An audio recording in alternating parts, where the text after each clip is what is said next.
Hi everyone, welcome back to the garden. In my last video, you might have seen me sketch out 3 quite poor circles in the ground here. Yes, amateurishly done, but those circles form the basis of my exciting design for what is currently pretty much a blank canvas garden. In today's video, I'll be continuing it, essentially part 2, by creating the paths between circle 1 and circle 2. 2 paths, broadly symmetrical, teasing paths, giving you a glimpse of the garden beyond, but obscuring the full length from the view. Definitely an exciting part of the garden, but once I've done that simple step, I can then start actually cutting this garden design into the ground. The first time I've dug in this garden, and really for me, the start of the adventure. So let me show you a little bit more. Eagle-eyed viewers, you could probably guess that this video was filmed immediately after the last one. Got to make the most of every bit of time I can at the minute because the arrival of our second daughter is imminent. So yes, exciting times ahead, and I really want to get this design marked into the ground. Particularly important because although this line marker spray is semi-permanent, it might suddenly be a few weeks before I can actually get back out here. So definitely important to get this carved into the ground, and for this past couple of days, so not been a complete waste of time. Today's garden mission though is to create the 2 paths, the dual paths, linking this yellow circle of lawn here with the next, which starts over here. So a nice good gap, room for 2 big paths. And I've already done, believe it or not, a little bit of prep work. So basically what I've done is get a midpoint. That's the orange marker in the middle. You can probably see that little pin. That is 1.75 meters. So basically splitting the gaps between the circles in 2. I do want an element of symmetry here. And then what I've done is basically plot out a line approximately and put in a pin 1 meter from each side. So we've got one up there and then one over here. So when it comes to the far end, I've actually brought in 1 meter from the path, so the design looks visually better, rather than being perfectly symmetrical. Hopefully you'll see what I mean in a minute or two. But this time, I'm going straight for the yellow. This needs to be permanent, doesn't it, first time? I've only got just over an hour, so no rush. I want it to be right, but I think I can do it. My plan then is very simple. I want 2 paths. I want them to be approximately 1100 mil, just over, say, 3.5 foot wide, somewhere around there. And to do that, I think my compromise is to start at 710, because that means I'm basically going to use this as a radius to connect the 2 circles. That's going to form basically the inner line of the paths. And then I'm going to come back out to 820, giving a nice wide path, enough room to have some foliage just gradually lapping over either side. I think that can give me a good sized path whilst not cutting down the border behind me too much. But anyway, I appreciate this video is definitely asking a lot of you at this stage. So let me get those lines sprayed into the ground, go straight for the yellow, get it done, and then I can actually cut this design out. And hopefully in today's quicker video, give you a glimpse of what this design will actually look like. So enough talking, let's get cracking.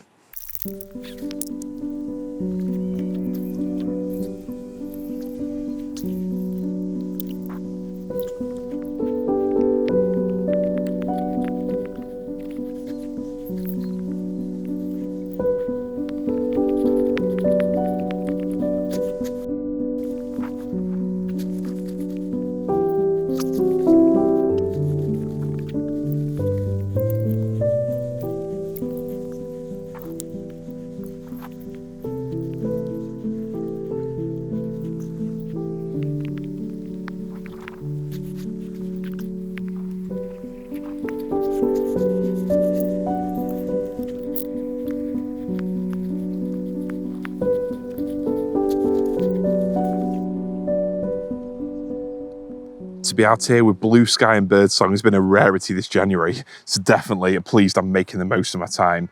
And we've got a path in, a little faint unfortunately, but if I walk from this circle, hopefully you can see it. So we've got one line there and another there.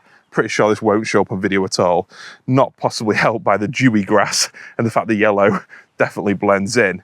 So I guess the only thing I can really do to convey this design across to you, the other path here in the sun, even harder to see, is literally to get everything cut out, ready for one grand reveal.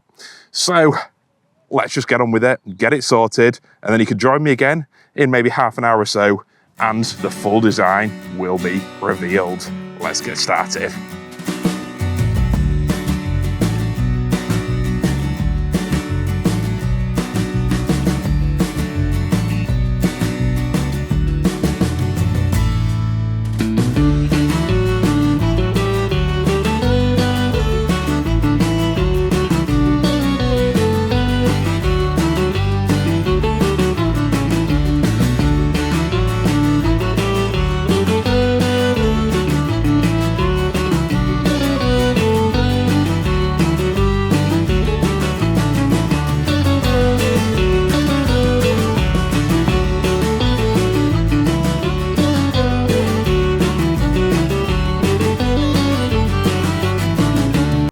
As you're no doubt used to by now, time has well and truly run away with me.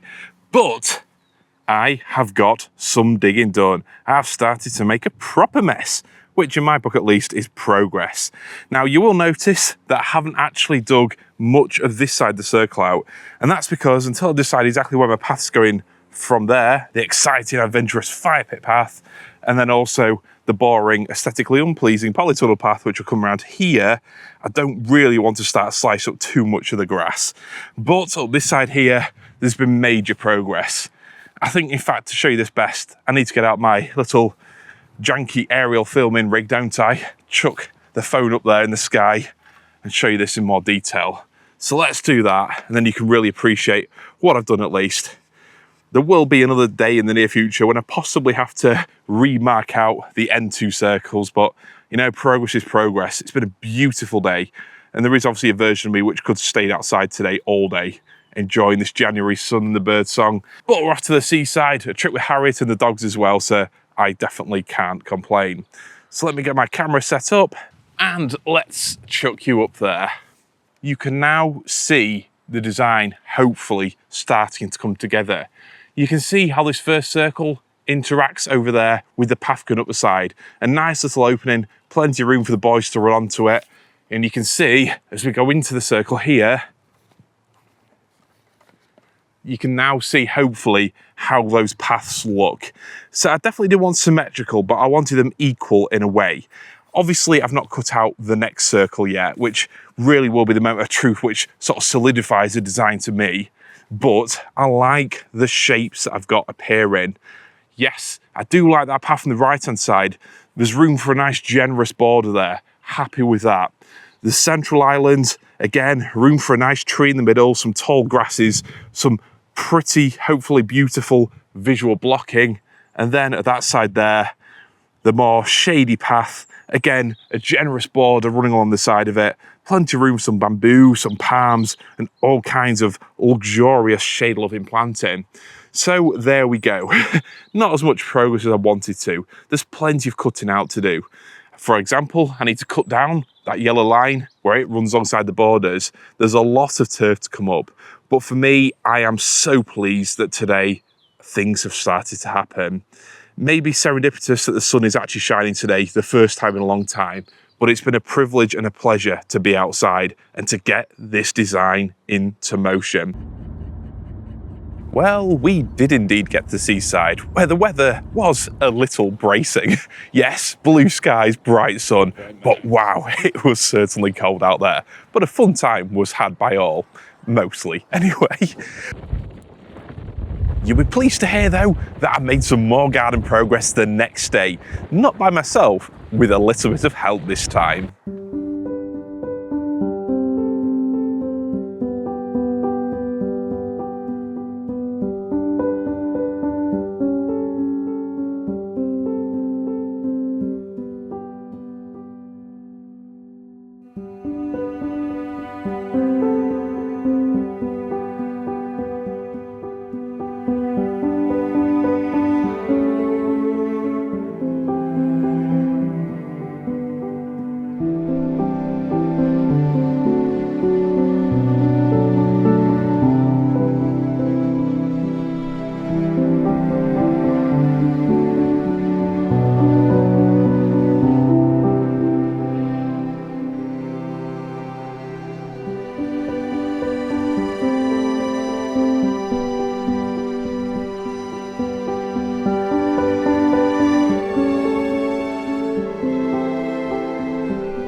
Yes, the sun might have gone, but progress is progress. And after my child labour had gone back inside, I managed to make a little bit more progress outside and got the final circle done.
So now, a week later, it's time to come out again in the sun and share with you the circles in the garden. Woohoo! You're joining me today then on another, well, it looks like a beautiful day. Blue sky, the birds are singing, but again, it is bitterly cold.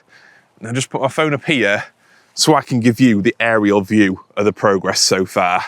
Starting off at this end here, you can see the first circle that got cut out. But now, with the context of those paths running off, I really like the setup. And this is something where, yes, I could have planned everything out on graph paper and had it near enough perfect. Sometimes just seeing it actually set out, that's what really makes it hit home, what the design's like, how wide the borders are, how big the paths need to be, and I feel like I've got the right balance. Don't get me wrong, I'd love to have wider borders. I do wish, I know I've said this before, the garden was about another 50% wider, but I feel like I've got the right balance between paths, borders, and also those lawn areas, which I need to leave in this part of the garden. As we pass through then, that central bed, now very nicely defined, we'll come to the second circle there. This circle, a 4-metre radius, smaller than the others, but I think it really gives that opportunity to have the planting wrap around you. I'm sure Remy agrees as he bounds around the garden there. I've got room for that border on the right-hand side, the sunny border, lots of perennials, lots of grasses, and then on the left, some shade-loving, more moisture-loving plants. I've got a few ideas lined up for there already. And then the gap between the two, now etched into the earth, this is where the ponds are going to go. So we've got room for the pond on the right-hand side, we've got that stream running through there, and then another pond on the left-hand side. Plenty of room for something very nicely set into the landscape. Hopefully something banked up at the sides, a couple of nice bridges going over, nothing too ornate, maybe something involving some big rocks and paddle stones, who knows. That's maybe a couple of years ahead. So I think for this summer and maybe next year as well, I am going to actually lift the turf in these areas here, which I will be doing by hand. I don't think it'll take that long in the scheme of things. And then I can have some sort of temporary planting. One of you actually commented a couple of videos ago, how about the idea of a dry riverbed until Harriet and her soon-to-be arriving little sister get bigger? I like that idea. I might not go for something with a lot of cobbles that will need a lot of moving, but maybe some grasses to create the sense of a river. But let's head across now to the third and final circle, cut into the earth by myself, the last little clip you saw. And there we go. This circle, using that 5-metre radius, pretty much mirrors the first. So again, you'll notice it just cuts into that path there, intersects with the path. So once it's all planted up and there's plants literally running to the edges of it, there's still room for the boys to get through, me to get through with the mower, and the girls to run around doing whatever they're going to do in the garden.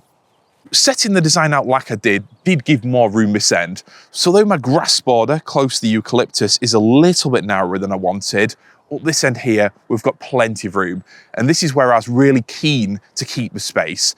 So I've got room here for whatever garden building I'm going to have. predominantly in front of the apple tree. I've got room for some more shrubs and planting around it. And then over this side here, we've got room for the trees. But in fact, if I go a little bit further, I'll be able to share with you some more progress that I've made. You'll see over here, and I won't say whether I did this with a head torch at night or during daylight hours or not. Although one thing I can say with experience is, if you're digging at night with a head torch, the neighbours are a lot less likely to bother you and ask what you're doing. But you will see, I've really got on with clearing the compost heap. Got most of it dug out now. So I needed to do that to be able to put in my other 2 bays on this left-hand side. So again, a boring little job, but something that needed to be done. Why have I done it now? Well, it might have something to do with all the turf I'm cutting off. More on that later. And I have also, near where Remy is there, just dug a little exploring hole to find out where the water pipe is. I know where the position of that is now, so very soon I can get my dead hedge put into the ground without piercing it. So that's this end here. Let me give you a little walk up in the opposite direction. So you can now see where the views down the garden will frame. This first circle here. This, I think some seating areas potentially. A few little, picnic benches, something like that. It's important to have a big area of grass, or important for me at least. And here, the furthest place away from what the house is, beautiful open countryside around that side there. I think it's a nice little spot to get frames. Some bamboo on this side here, and then the ponds open up in front of you, those bridges, giving you a view through to the middle circle, where there is a strong temptation here to have a little central island of sorts. I mean, don't get me wrong, all these beds that I put in these circles, there is the potential for a circle island, isn't there? Maybe one day when the children are grown up and left, that's another project for me. But I might have something in the middle of this one here. There's a lot of different ideas I've thought about recently. I could have a little steel raised circle, similar to Mark's, but a little bit bigger, just for bragging purposes. No. Maybe an olive tree in the middle. Maybe a grass border, some very tall, spectacular grasses. Maybe a palm or 3. Or maybe something that isn't even plant-based. Maybe a little circular bench or some kind of sculptural feature. The options are endless, but nothing I'm going to rush into right now. And then we come to the entrance. So what I will do over the next month or so is get the next 2 paths cut in. I need a path running from, as you're looking up there, the left-hand side of that polytunnel coming up to this circle. And then also, once I move those yuccas, another path coming through there. And that opens up, well, I suppose really, 3 borders. You've got the border on the right-hand side where those fence panels are. Again, slightly more shade-tolerant planting, maybe bamboo at the back, gradually transitioning to grasses. The central border, nothing too permanent, but I'm sort of toying on the idea of the 3 palms, just to get those silhouettes against the polytunnel. They'd be somewhere roughly where the camera tripod is. Then the 3rd little border, where Remy is, I have thought about putting the pine there, the Pinus engelmannii, but I'm actually debating that. I might go for something a little bit different. Because with trees, you don't exactly know how they're going to grow. You don't know how wide they want to develop. And I don't want to cut the path off or end up with something that's a little too, obscuring the view ahead. I don't want a huge, great big tree sort of enveloping the entrance to the garden. And also, if I'm going to build a greenhouse over there one day, I don't want a big tree in front of that. So I might juggle things around, maybe have the palms in that bed there. We will see. Plenty of fun times ahead. But as always, I think it's best to get the actual beds cut into the earth and then really see what we're dealing with. So what have I got coming up? Well, I've got possibly a very busy couple of months. Well, there's no possibly about that, definitely. But in terms of garden projects, I've got the compost base to build at the far end. I've got the dead hedge to put in. I've got some trees to go in the ground. I can also now begin to move some of my bamboos and plant those in the ground. I'm looking forward to that. I've got some turf to take off the borders, ready for some planting. I've got some mulching, some soil improver, some mushroom compost to go on top, so they're prepped and ready for spring planting. There's a lot of things to do, exciting stuff, but near the top of the list is getting rid of the pile of soil that I shared with you close to the house, because that will form the raised borders, the parts of this garden here that will be set up a little bit, and most of it actually might be going near the far end. But plenty of thinking ahead, plenty of fun, plenty of graft. I hope you've enjoyed this quick little video, and we've now got a garden design in the ground. So be pleased to hear you don't have to hear me going on and on and on about evolutions and changes much longer. Although there'll definitely be more changes, of that I'm very sure. So thank you very much for watching. I hope you had a great weekend. It's nearly time to begin cutting out the borders and then we get on to planting. Exciting stuff. See you soon.